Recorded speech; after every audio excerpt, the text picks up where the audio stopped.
On my Dell E7270, the mouse buttons have become inconsistent. So sometimes they won't actually click.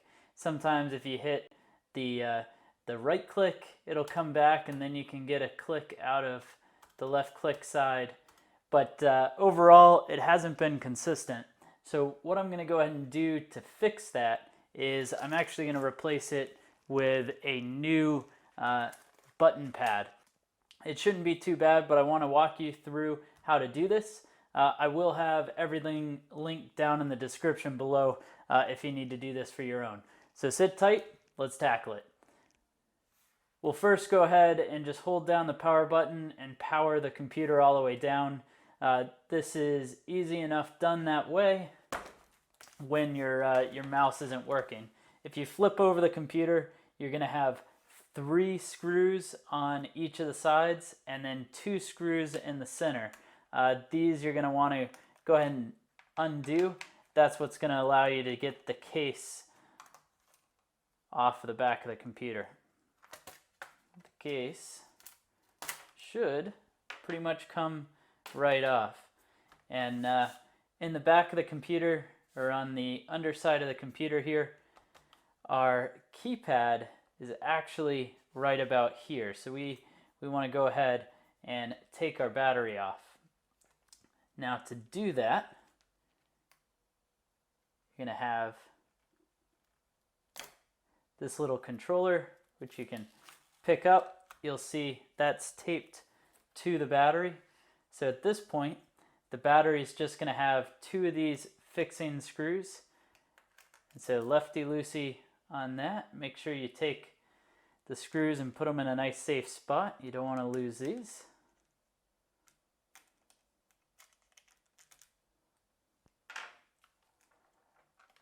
And then the battery should just rotate right up and come right out of the way. Now, at this point, our 2 click buttons are actually right down here, and you're going to have the speaker wires to contend with. But if we go ahead and take our new click buttons out, you'll see they look like this. And all we're going to need to do is basically slip that connector out and unscrew our buttons. So let's unscrew these 2, just like that. They should come right out. Just be careful of the speaker wires because you don't want to damage those at the same time. Alright, I'm actually going to take one of the speakers off, see if that helps give us a little bit more room. Alright, so our old button comes off.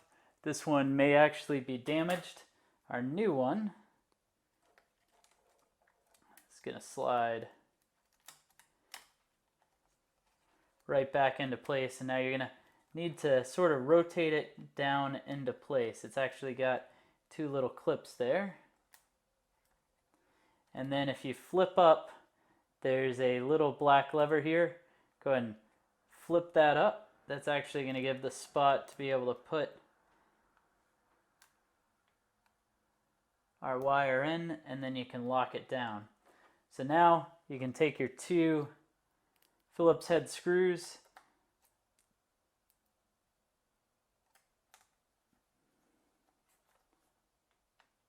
screw the new click pad right back down into position.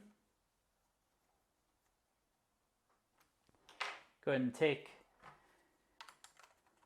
your speaker. Go ahead, put this back into position as well.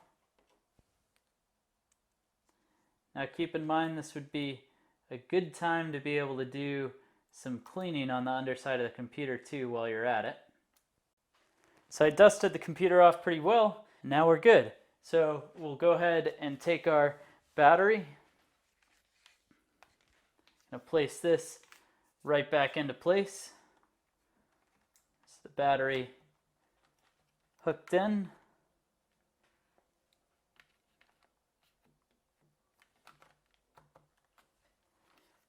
back in like that. You've got your 2 screws that held the battery down.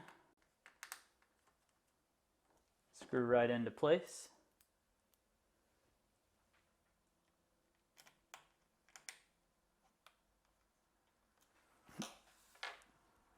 Now at this point, we're just going to go ahead and plug our battery connector right back in. It's going to go in nice and snug there. Now with everything back on, you can just place your cover right back in. The front is going to have these small little hooks that you want to make sure that you get put into place. Once you have that, it should snap right back down, and just screw the screws back snug. Now you can flip the computer over, boot it back up, and verify that it works.